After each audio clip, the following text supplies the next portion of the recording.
Krakonos, the mysterious mountain god from the heart of Central Europe. My name is John Chandler. I'm a HEMA fencer. Was active for about 20 years. I'm kind of retired now. Was an instructor for about 10 years, teaching historical fencing from the fight books of Central Europe. And I am also, for the last several years, sort of generally a researcher into late medieval Central European history in general. And today I want to plunge into a subject that has been pulling me down a rabbit hole for a few years that I find pretty interesting for a couple of different reasons. This is a story about what you might call a local god, or kind of a surviving heathen or pagan phenomena that's exists socially and geographically and in other forms in a kind of a unique and interesting area of Central Europe that starts to show up in records, as far as I can tell, around the 13th and 14th century and becomes rather prominent in the 15th century, all the way up to kind of the early 20th century. And I want to take you down that rabbit hole if you want to come along with me here and explore this a little bit because there's several reasons why it's interesting, and I'll try to summarize that at the end.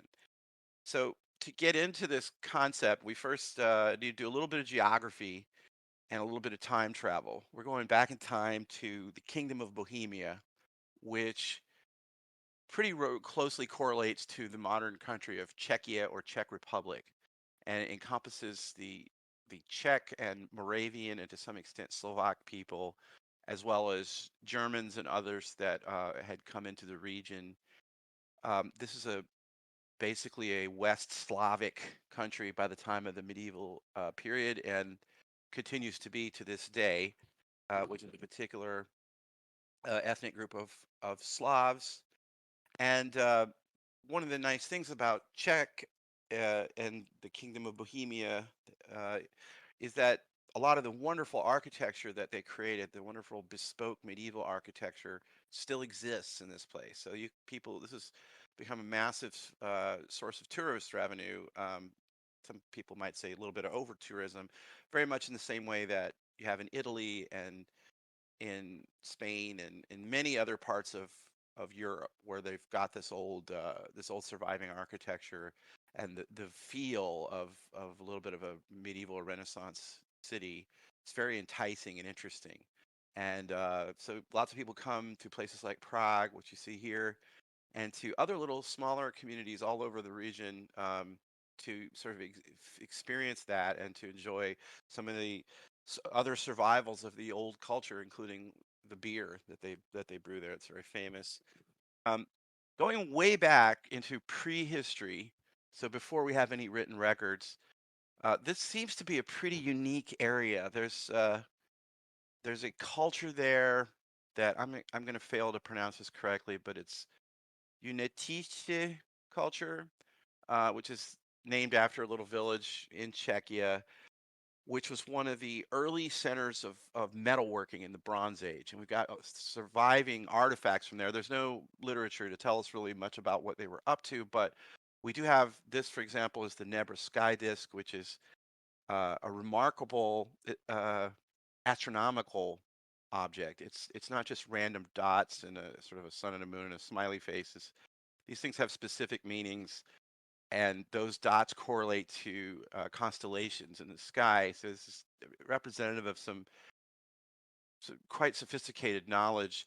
On the more technical level, this area was one of the zones that was producing enormous amount of copper and bronze artifacts. Obviously, quite a bit for trade. Some of what you're looking at here are trade artifacts that would be sent out from this area. And this is at the same time that, for example, like in Denmark, they're still making stone knives and so on, so making stone artifacts. Whereas here in this place, they're making a lot of copper and bronze quite early, especially for this far north. Um, as we start to move into historical period, the first people that are mentioned here are called the Boy, which appears to be possibly a Celtic tribe. It's always kind of hard to say what does Celtic mean precisely. but we could say that the artifacts and the material culture that was left by these people seems to be similar to um, the Latin era culture that we associate with Celts. Again, I think that's a tricky thing because today if we looked at garbage pits from around the world, we would see a lot of American goods all over the world in places like Africa and South America and Asia, and that does not necessarily mean that everybody there is American. So we don't really know that much about the boy, except for the fact that the boy were described quite a bit in classical literature, and they moved around a lot, and they rather quickly left this area, but their name, the boy, lingered as the name of the region. So because by the medieval period and the early modern period, people tended to rely very heavily on classical sources as sort of the last word on what anything meant or was. This term boy, the land of the boy, Bohemia, stuck with this area for a long time, and it's still the name, even though the Czechs have or call their country based on their own ethnic group. The term Bohemia still represents a particular region there. Um, Shortly after the boy left, in the time of the sort of early Roman Empire or late Republic, we have the Marcomanni show up, which is, again, we don't really know all that much about the Marcomanni, but they are documented a little more because of their frequent interactions with the Romans, and they're described as a Germanic tribe. Now, what that means again precisely, maybe it's the language group. Marcomanni is one of those terms that refers broadly to a large group of people. Mani means the people, uh, and like Alamani, and there's all men. So these were probably tribal coalitions. They probably represented people from multiple different ethnic groups. The Marcomanni, as were the boy, seem to have been quite formidable militarily, and they too roamed around. So they were gone after not too long from that region. And I'm not going to go through the entire history, but around the 9th, 10th century, we have, or maybe earlier, maybe as far back as 6th, 7th century. It's somewhat debated, but it seems like that we have clearly Slavic kingdoms here. The first one was a Moravian kingdom or polity. We're not sure really it was a monarchy precisely, but it's kind of described that way in some early literature. Um, and in the later medieval period, starting in the early 1400s, this place becomes extremely important because of a war that took place there. I'm gonna do another video at some point about that war, but this guy right here that you're looking at is one of the war leaders, and he's a character like something right out of a spaghetti western, with a patch on one eye. He had fought allegedly at Agincourt on the winning British side, and he had fought at Grunwald on the winning Polish side, and was clearly a very effective military commander. And he helped the Czechs defeat a bunch of crusades that had been launched against them because they had slipped into a kind of a heresy, at least from the point of view of the Catholic Church. And these people, once again, as we see, all the way back to the Bronze Age, these people were innovators in technology, and particularly technology that relates to weapons. And, that's kind of important for the whole history of the region. Um, but that's another story. So here we go. Here's a modern map that shows us where the Czech Republic is in Europe, which is really right in the center of Europe. That's why we call it Central Europe. And one of the things that was kind of unique about Bohemia and this Czech zone is that they are surrounded by a mountain range, or a series of mountain ranges that help protect this area. And there was one key moment in particular that really probably affected the history of this area, in the mountains. Actually, this part of the mountains that we're going to be focusing on in this video, that are now called the Giant Mountains. There's a little town called Klodsko, and right by there's a pass that goes from the neighboring region of Silesia into Bohemia. And after the Mongol horde in 1241 had come into Latin Europe for the first time and had just completed a smashing defeat at Liegnitz, of a coalition of Polish and German and some Czech warriors, they were heading down to join up with the rest of their army in Hungary, and they wanted to go through Bohemia, which was known to be a wealthy region, known, in the Muslim world to be a wealthy region because it had been written about as far back as the 10th century. Um, so they tried to cross into Bohemia, and they were checked.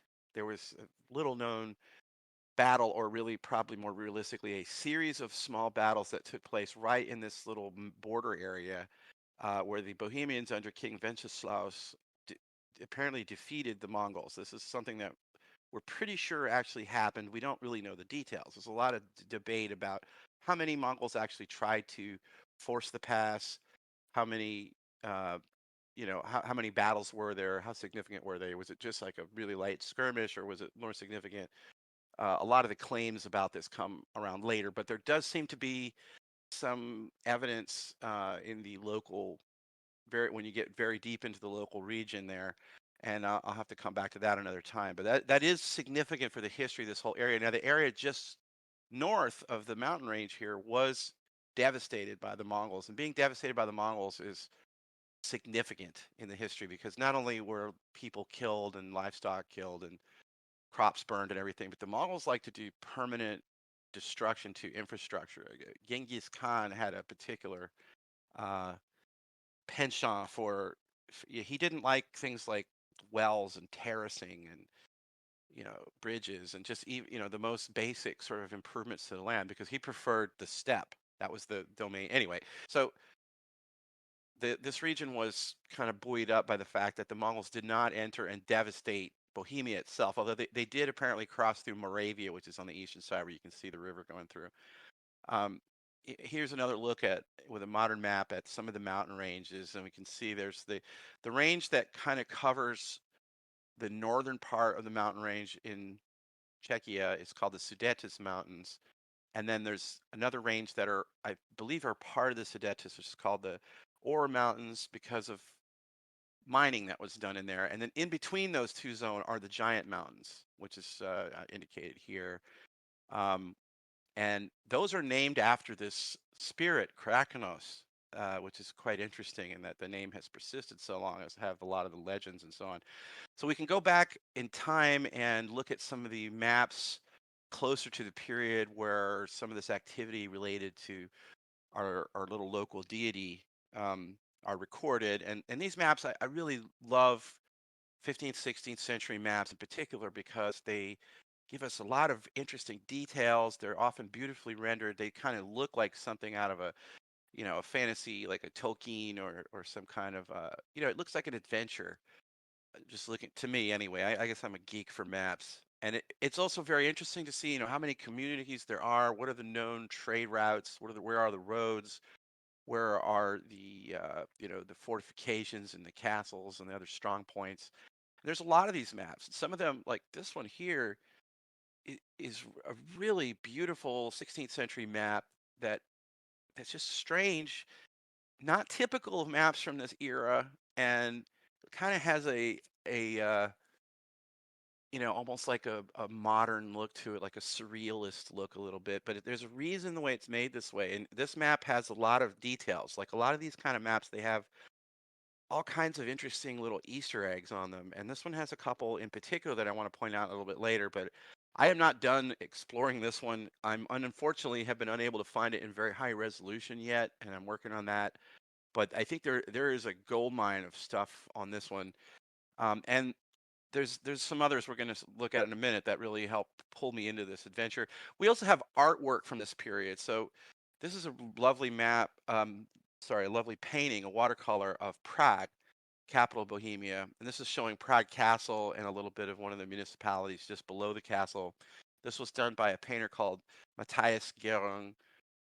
In the 16th century, he was going along with a local prince on a tour of the whole region, and the prince had him painting each one of the towns and some of the castles and abbeys and so on the way. And they have this wonderful kind of fairy tale look to them as well that I find very evocative. And it's, if you're interested in what uh, a late medieval, early modern community looks like, particularly a big thriving one like Prague, well, here you go. This is like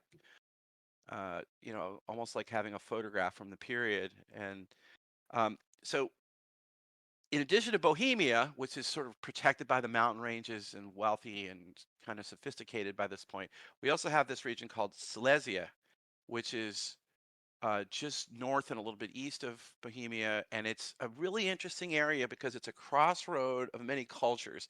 Bohemia is too, to some extent, but Silesia really is a lot more. And it's in part because it was harder to defend, it wasn't surrounded by a big mountain range the same way.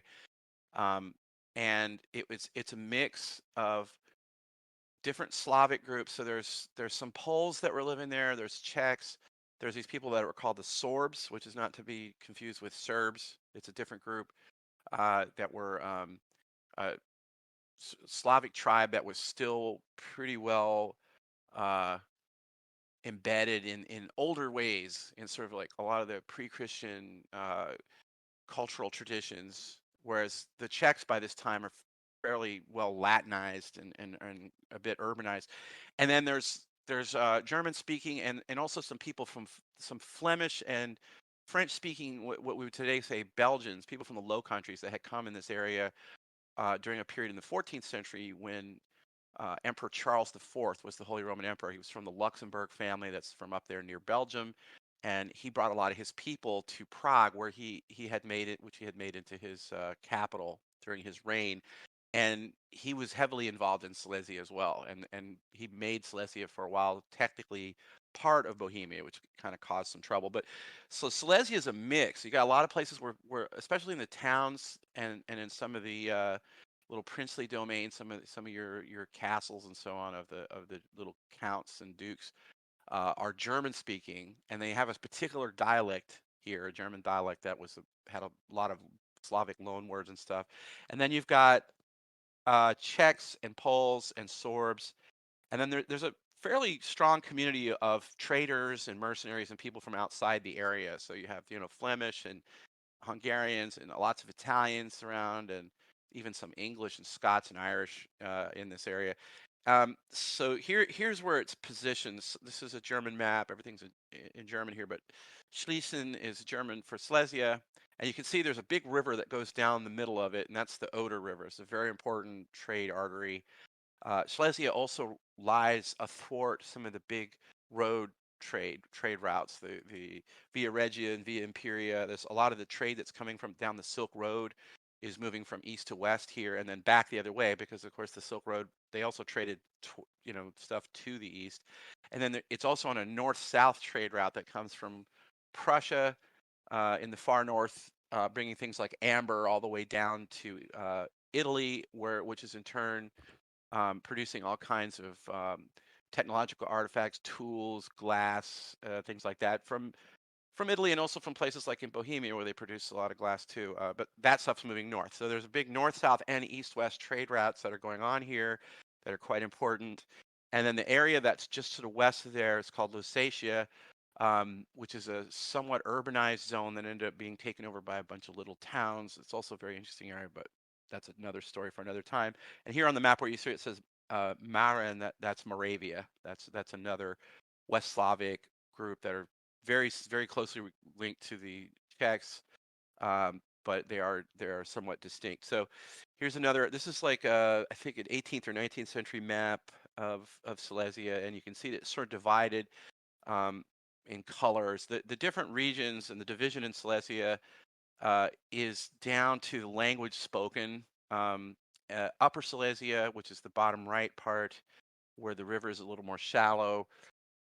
This is the Polish speaking and Czech speaking part, the Slavic speaking zone, and then as you go further to the down the river, essentially, it's the more German speaking zone, and that's where the sort of the epicenter of that is a town that is now called Wroclaw or Vretislav, which the Germans used to call Breslau, and that was like a lot of the cities here. Those were kind of mixed communities. Like they were a lot of the population was coming in from the surrounding countryside, and you had intermarriage going on quite a bit because the towns had a lower birth rate.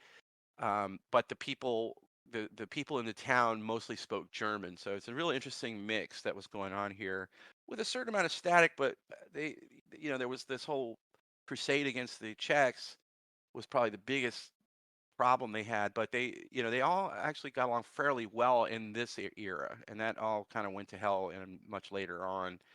Um, we also have really lovely paintings of towns in Silesia. So this is the same artist that I had shown a painting of before, Matthias Gerung, and these smaller towns. This is a pretty important town called Opole, which is in the middle of Silesia on the upper Silesian side. By the way, the upper and lower Silesia are divided by a really interesting terrain feature, which was a giant, intentionally dense forest that was full of deadfalls and briars, and they used to call that the cutting, and that was put in by the Slavic people to kind of slow down invaders, kind of like a great wall or something, but made out of a forest. And gradually, this was pierced by roads and kind of dismantled when the Germans came in to sort of reorganize some of the towns. They were brought in as an industry of kind of improving towns, and they would set up the walls that you can see here surrounding this one, and it's like a lot of fortifications. By this period that we're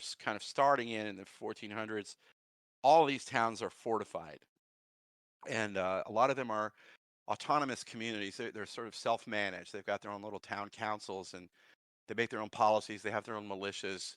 Um, so here's the big one, Rocklaw, which a lot of the architecture that was created in this period, including the town hall and so on, most of the big churches and everything, they're still there. So what you're looking at here, this medieval town, it's still there. It still exists to a large extent. Most of the walls are gone, but a lot of the architectural treasures of this particular era, where they were really good at it, are still around. We'll see some of that in a minute. So this is the giant mountain range. The mountains themselves are not extremely high. It's not like the Himalayas or something, and it's not even like the Alps. The highest mountains in this zone are around 1600 meters, so about 5,000 feet, I think, is what it boils out to. Very impressive for me because I'm from Louisiana, so anything over 5 feet is a mountain for me. But these are high enough that they are, it makes dramatic changes to the weather. It becomes a lot colder. It's harder to grow things, and they're quite a barrier. They're a barrier for travel and for the transit of armies, and that's important. And it's worth noting, and I think a really interesting fact to me anyway, that up until this point, people didn't live up in the mountains. So nowadays we have towns even in the higher peaks of the mountains. I mean, even in the United States, you have like Denver that's 5,000 feet up, and but in this period, because before we have we have internal combustion engines and electricity and so on, it's hard to get up and down the mountains, and it's hard to grow food up there. So if you have a community that's up there, it needs to be able to somehow pay for somebody to bring food to them. Unless I mean, you can raise cattle in the mountains to a point, but like um you can't grow lots of grain, at 4 or 5 thousand feet on a steep slope, and in the rocky terrain. So a lot of the higher mountain areas all throughout Central Europe were not populated. Like nobody lived up there. So they were kind of unknown areas that were just people were just starting to explore, which I'm going to get to in a minute. And what the explorers did was eventually bring more people to these mountains. This is a tourism map of the area, and you can see coats of arms of some of the little communities and places, and they're showing you all the highest peaks of this range. So this range is, again, it's not the Himalayas, it's not the Alps, it's not the Rockies, but it's high enough to mean that you're not going to march an army across there if somebody wants to try and stop you. At least not very easily. You better be ready for you know quite an ordeal, and it definitely influences the weather, and it's a difficult terrain. It's a difficult area to explore, and you got to have certain skills and a lot of local knowledge to safely go up into these mountains, especially back then when if you get in trouble, you can't call somebody on a phone, you can't hop on your ATV and drive out, or your pickup truck or something.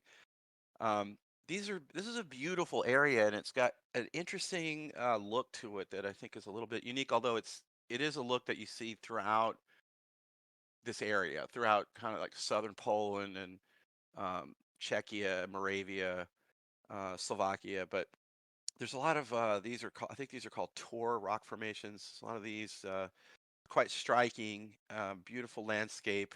Again, not ideal place to grow crops, but things do grow here, and those become important to the story a little bit later on. And there are valleys where people do, have livestock and grow things and so on. But obviously in the upper peaks, not so much. There's also a lot of interesting architecture that has survived from the medieval period, kind of. And by the way, they don't really start making stone castles anywhere around here, or as far as I know, anywhere sort of in Latin Europe. Um, they had gotten out of the habit of making stone castles up until maybe the 12th, 13th century. And this is the period in the 15th century when this thing was made, where the science of architecture is becoming quite sophisticated. They're making very effective castles that are quite hard to knock over. This is the ruins of on called Schwazaer Castle, which it features in this game that I made in my other when I have it with my other hat on as my game designer role. Quite an interesting area. There's an interesting legend around it. And in the urban architecture that is also really fascinating. This is a wonderful example. Mostly 14th century construction. Some of it was being built already in the 13th century, and there were modifications still being done into the 16th. But this is basically a 14th and 15th century town hall. And these towns for the city of Wrocław, and these towns they were self-managed. They were autonomous. So these town halls were quite important.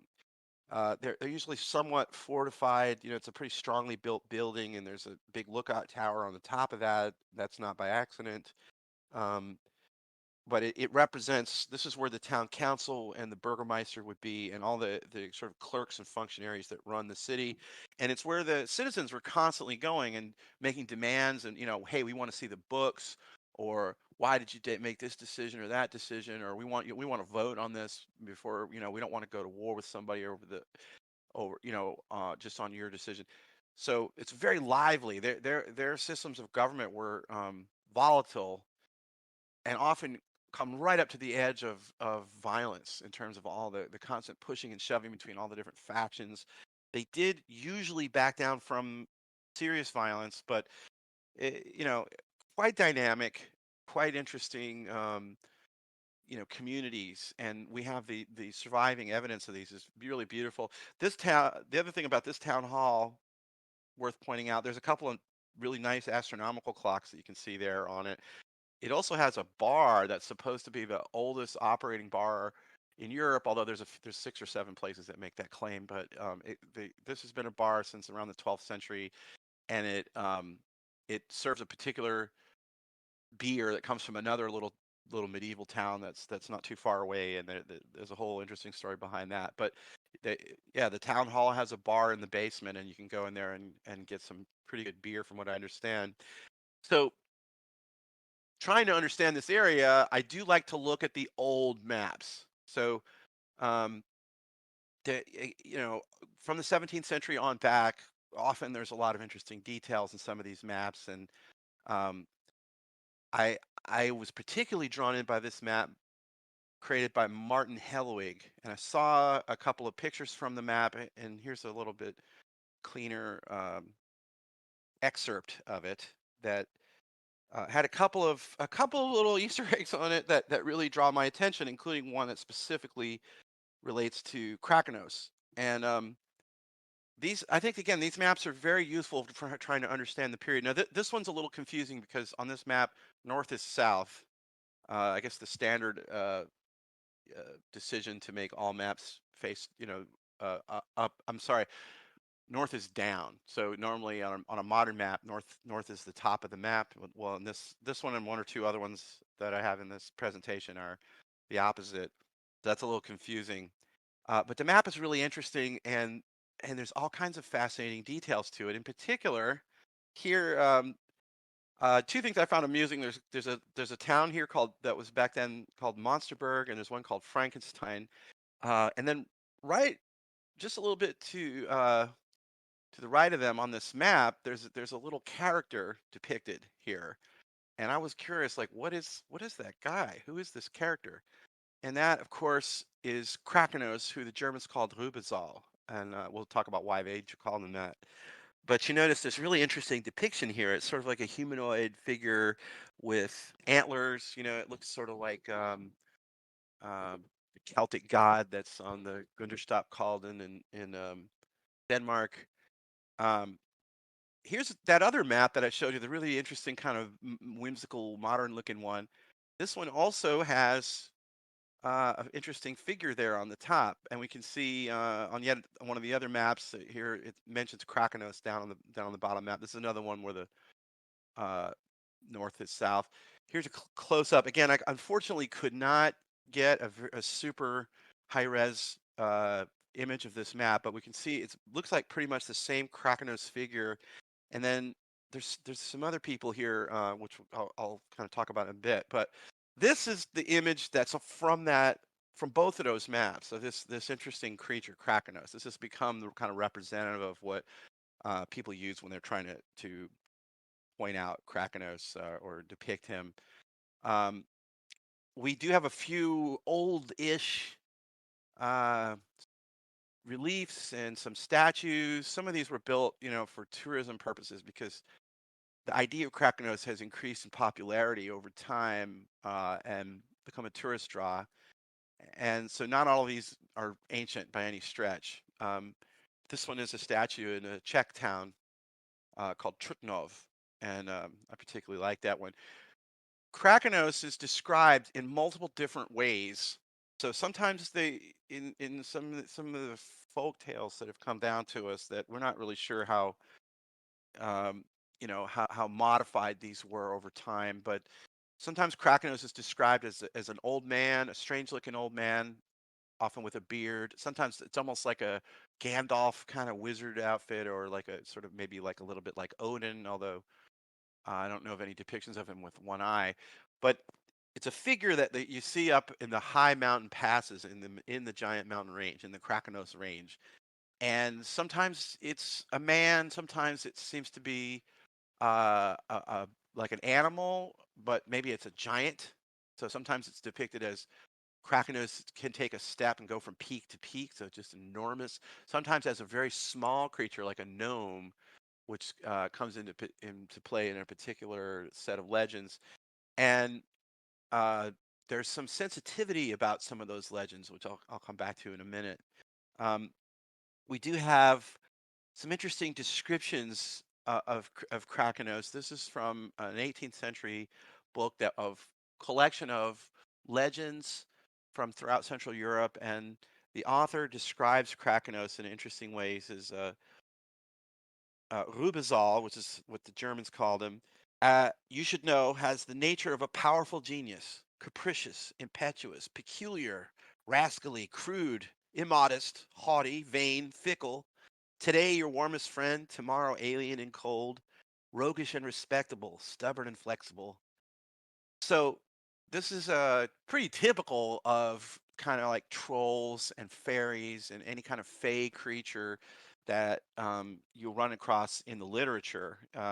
They can be fickle. They can be, they can give you things. A lot of times there's stories where somebody's runs into Krakonos and they don't know who it is. It's just a strange old man in the mountains. And if they're nice and sort of simple and honest, he'll give them a gift, and maybe the gift looks like it's just some coal or a piece of horse poop or something. And then if they keep it and they come down the mountain, they find out that it's gold.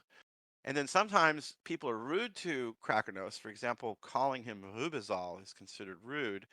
Um, Whereas the people that wanted to show respect would refer to Krakonos as the Lord of the Mountain, as the treasure keeper. Uh, in particular, some certain herbalists that we'll talk about in a minute used to call him Lord Johann. Um, and in one case, he's referred to as Prince of the Gnomes. But as long as you refer to him sort of euphemistically and respectfully, that can help influence outcomes. Krakonos is also described as what's called a tutelary deity, and that's an interesting concept to me.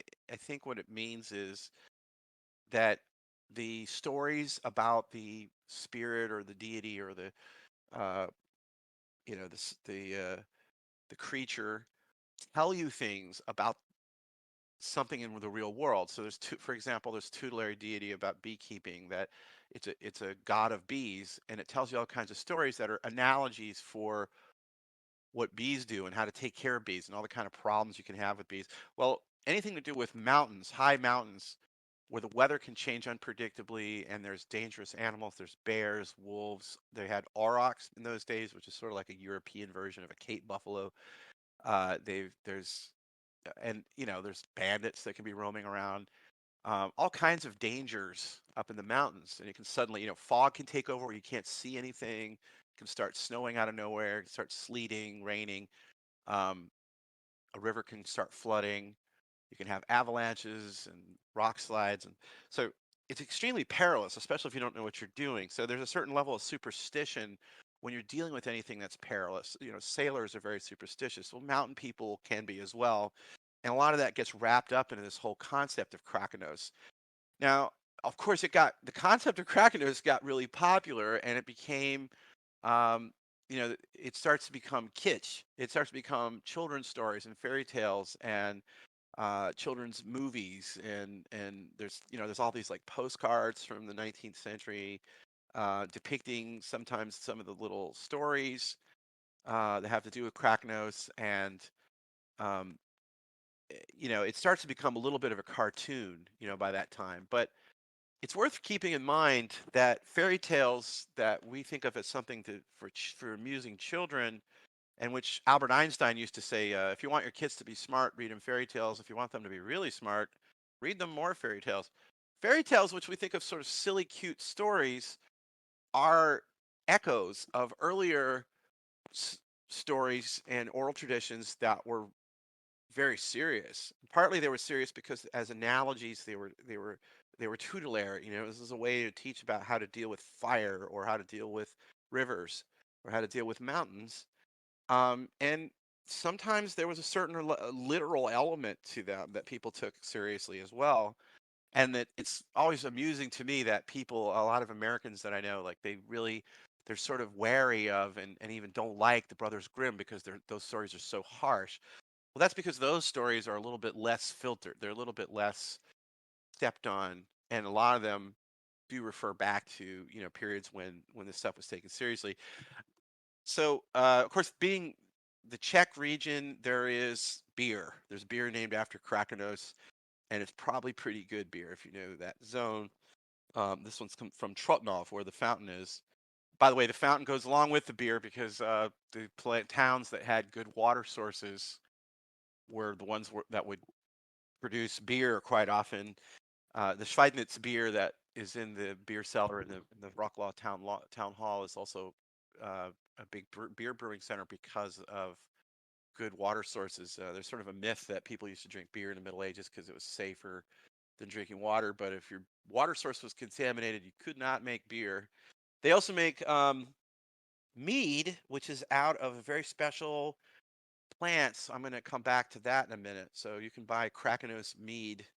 Um, So to find out a little bit more about the region and particularly about the mountains, it helps to go looking into when the mountains got opened up, when people started really going up into the higher elevations and exploring the mountains. And the one big reason why people did was mining. So these are mines that are in the northern Czech area and in Silesia. These are called adits. The adit is a hole, a horizontal hole dug in a mine that originally would be for ventilation or drainage. And a lot of times the mine is built into a hill or a mountain so that you can drill in from the side to drain water out. Anytime you're going underground, you're going to get water. And of course, you've got to have air circulation. And the miners in this era were very clever, and they were becoming most of the mining techniques that we have up to the 19th century were developed at this time, and a lot of them in this area, in this general region. So they were becoming a lot better at mining, and they were getting into the point where they could dig much deeper. They were much more effective with the chemistry to process ore, and so that more of what you pull out of the ground could be pay off and be useful. Some of these mines they actually have tours in them, including this one that I'm showing here. That's in Silesia. A lot of them have really interesting stories. This adit right here is called Gertrude's adit because there's a story about a woman whose husband was lost in the mine, and the mean owners, which I think was the Fugger family from Augsburg, would not send people into the mine to look for him. So she went looking for him and disappeared. And then they would say that her ghost would help people that were lost in the mine and help them find their way out. So Gertrude's adit is one of the entrances. So these drainage holes eventually sometimes became entrances. They would be widened and built up so that they were safe, shored up the ceilings, so there were safe access points into the mine. There's several old gold mining towns and silver mining towns throughout that area, and this is one of these places, which is in Silesia in Poland, called Zloty Stock. Zloty means gold in Polish, and they have kind of reconstructed some of the old mining technology that was used then. A lot of this would be water-based, water power. So you see a little water mill there. The water mill could be used for all kinds of things. Like right here, you can see that they've got a winch that's pulling carts with ore on it, but it would also be used for draining water out of the mine for driving ventilation fans and all kinds of things. It was sort of like a clockwork technology. You have steampunk. This is kind of like water wheel punk of the 15th century.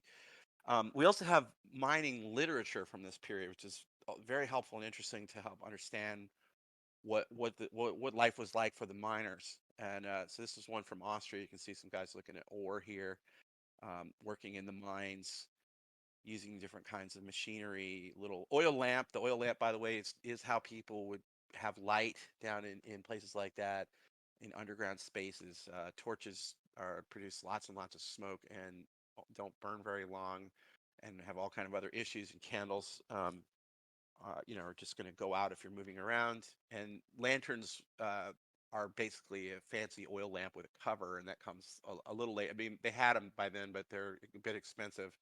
They're not as common until later on.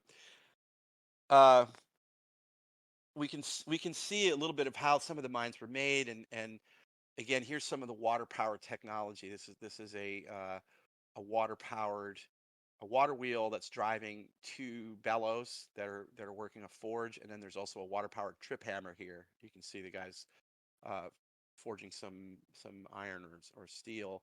And here's the other side where you can see that's a bloomery forge. So they're processing the ore, and the metal's coming out, and they're piling up into ingots of the metal and then weighing them. This is the pay dirt. So that could be copper, it could be iron, it could be silver, some kind of you know amalgam of different things. This is from an altar that is in Saxony in the mountains, in the nearby Ore Mountains, which gives us a lot of really interesting details, again, of what mining is like at the time. And in particular, in this one, I really like it's kind of hard to see, but in the top middle, right below this angel that's up in the tree, there's a little structure sticking out of the ground that's a wind catcher. And this was for ventilation, and it's uses something called the stack effect that was widely used in Persia to like make ice, but it was used for cooling. And in this case, this is being used for ventilation. It's an interesting example of some sophisticated mining tech. You can see some people processing ore here, and it's worth noting that both men and women were involved in this kind of work. And these people were fairly high status. The miners, because the technology was changing so fast, the miners had some advantages that they lost in later eras. They really lost. So in this period, because the miners knew how to make this work, they knew I can get the silver, I can get the gold, I can get the copper out of your hill. They would get a cut, and they got to impose the rules that they had. So they would insist on 8-hour days, and lots of, they had to spend a lot of time setting up the ventilation and sanitation and everything so that they could work safely. All of that changed in later eras. But of course, it's still kind of dangerous. You can see here this guy smelting some ore, and you can see that certain look to the flames that you get when the air's blowing on it. I've seen that myself. Boy, he better watch his feet, because that is uh, liquid metal coming out of the bottom of that bloomery there. Um, so the reason I was bringing up all this stuff about miners is that there's a particularly interesting nexus between miners and this local god, Krakonos. And what we're seeing right here is uh, the house of one of the last of a very special group of miners that were called the Laboranten. This is what the Germans called them. The um, the Czechs called them Walloons, which is a particular group of French-speaking people in Belgium. What that really means, though, the Germans used to call in general foreigners that spoke Romance languages. They would call them Walen or Welsh. Sometimes they would just call them Venetians, assuming they were Italian. Apparently, a lot of them were Venetians. Venetians explored everywhere. They were very avidly looking for gold. They made it all the way to China in the 13th century, and in the 15th century, they made it all the way to Timbuktu in Mali, which nobody else got back to until the 19th century. So it very well could have been Venetians. We don't know who these people were. They were foreigners who showed up in this area of the giant mountains looking for precious metals and gemstones. And they left some literature at the time that they first arrived in the 14th and 15th century. In particular, there's three 15th century documents that are specifically associated with this little group that was living in a town called Schreiberhau that is just on the north side of the giant mountains, in the foothills of the mountains themselves. And they were prospectors. They left these little prospector books that were kind of full of, they were kind of coded and they were written in alchemical language, and so they're kind of difficult to decipher, but they have largely deciphered them now. And they were basically just initially just telling them where to find different things. One of the things that prospectors looked for, in addition to stones and metals, was plants, because certain kinds of medicinal plants and plants that could be made into drugs and could be used for things like uh, as abortificants or for contraception. Those were very valuable. So these people found a gold mine of plants in this particular area. And they used to use certain stones. I mean, silver would be used to purify things, which we now know actually does work. They use other stones like amethyst supposedly for medicine, and I don't know of any reason to believe that actually works. But a lot of these plants that they used to harvest that apparently just grow in this area were effective medicines, and we have an interesting study on that I'll get to a little bit later. But these people used to process those plants, and this is the kitchen of a guy who the last of these people died out in 1878, and this was the kitchen of his house that they preserved because these people were so respected.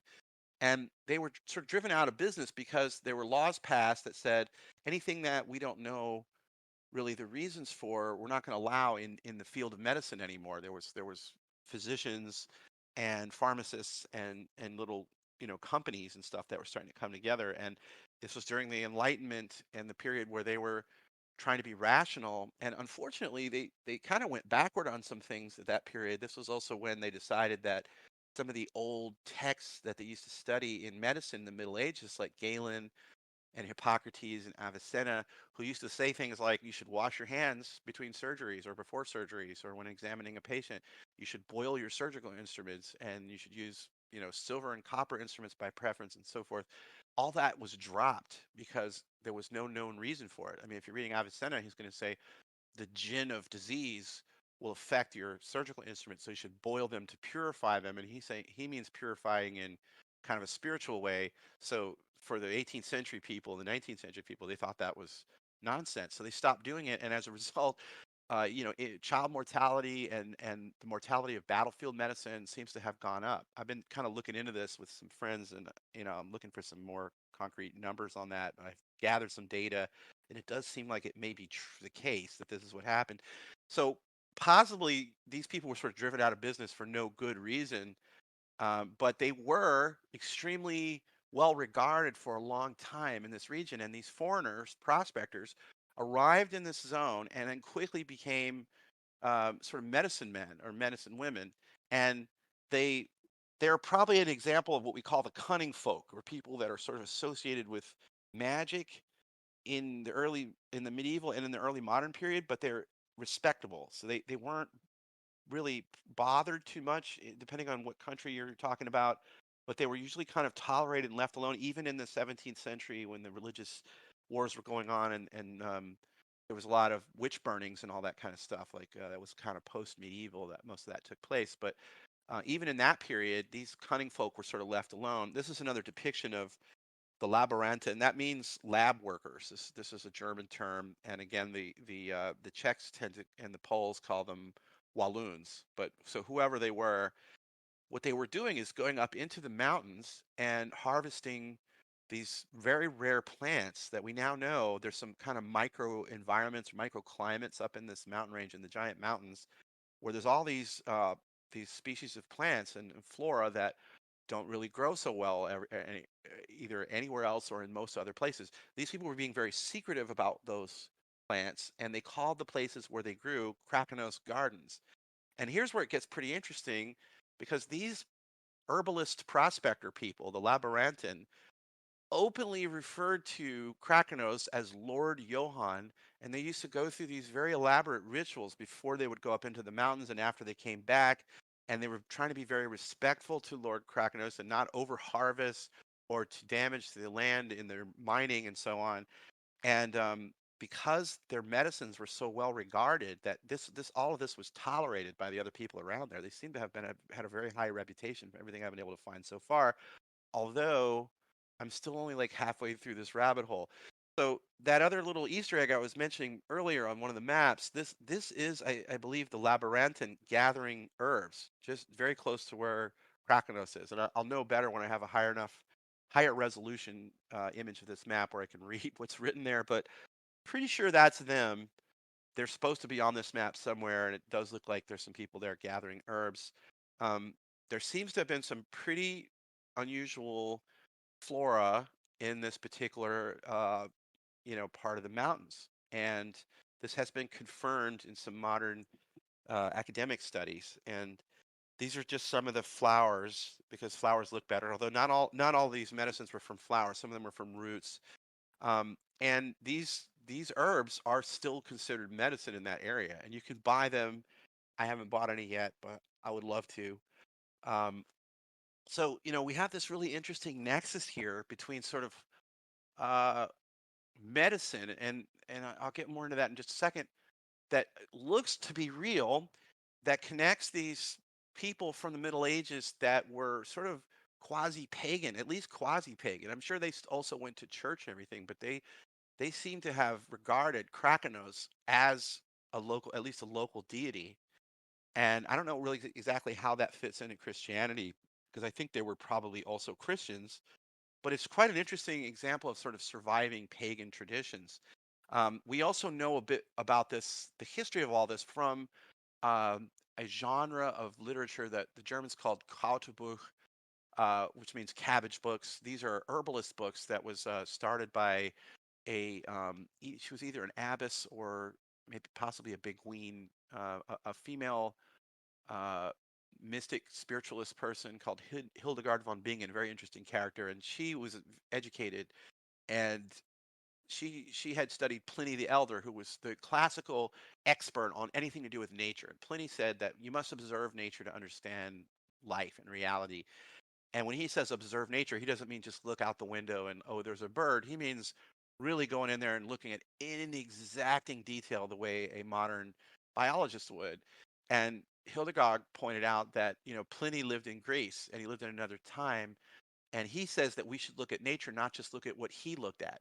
So why don't we look at the nature around us? Because there's plants here that Pliny didn't describe, and there's animals here that Pliny didn't describe. So she sort of started the genre of the Kräuterbuch, and there are a lot of these herbal books that deal with, or at least mention the Labyrinthine and their particular medicine. So this is one of the ways that the phenomenon can be traced through the early modern period, like in the 16th, 17th century. These are 16th century Kräuter books. And then finally, another thing I wanted to mention is that some of these medicines were applied in spas. So they had these little hot springs throughout the region. And this is still a thing all throughout Central Europe. People go to the hot springs and go bathing, just like, the sauna further up north. And this particular picture, this is from an inn in the 16th century, where there's a bathing pool that's probably fed from an underground spring. That makes it a lot cheaper. In fact, one of the reasons why it kind of disappeared in the West is because they were having to cut trees to heat the water, and it was cutting down too many trees. And they also decided it was amoral because in these springs, usually men and women would bathe together, and that was continues to this day to be just the norm in places like Germany and Czechia, not so much in other parts of the world. But a lot of those spas are still there, and so what they would do is they would put you into a bathtub or into a spa, and they would put the medicines in the water, and so you're kind of stewing in these medicinal plants and so on, and that is still a thing. But it's not necessarily all about sex or anything like that. It's about getting clean, and it's getting and getting healed. So there was a lot of healers that were active in these little spas, and there is one of these little spas that's still right in the area of where the giant mountains were, and in the zone of Krakonos. So you could possibly go get some herbs and have them put them in the pool there. I don't know if they'll do it or not still, or if that's part of the process. But those spas are still there. So this is my little halfway down the rabbit hole into the world of Krakonos, and these interesting people, the labyrinthine, who are kind of the through line that comes from the Middle Ages all the way right up to the edge of the modern era. Um, and so the last thing I wanted to mention about them is that there is a very detailed study that's on the website of the National Institutes of Health, and I'll have this linked in the notes for this, that breaks down all the medicines that the labyrinthine were producing, because we, thanks to those herbal books, the Kräuter book, we can see exactly what kind of medicines, what plants they were using, and they figured out, the terminology is old, archaic, but they have figured out most of what those plants are, and some of them are unique to this particular part of the mountains, and they're unique to the Giant Mountains range, and the study, which is very long and detailed, basically concludes that there's several legitimate medicinal, uh, you know, chemicals that come out of these plants that treat different kinds of ailments. Everything from um, kind of ailments related to menstruation to different types of rheumatism and autoimmune diseases and all kinds of different stuff. So it seems like there was something to it, and that makes you kind of wonder, like, how much was there to Krakonos? Well, at least on one level, Krakonos, as the tutelary spirit of the mountains, is a real thing. And I'm definitely going to get me some Krakonos mead, Krakonos wine. I might have to get a packet of those herbs, you know, and I'll certainly refer to Mr. Krakonos as Lord Johann if I myself am lucky enough to get up into those mountains. And I hope that you do as well. Show the old gods due respect. And I hope you enjoyed the little voyage into this strange world. Thanks a lot. Oh, and you can see all my stuff, codexintegrum.com or jeanhenrichandler.com. All right, cheers.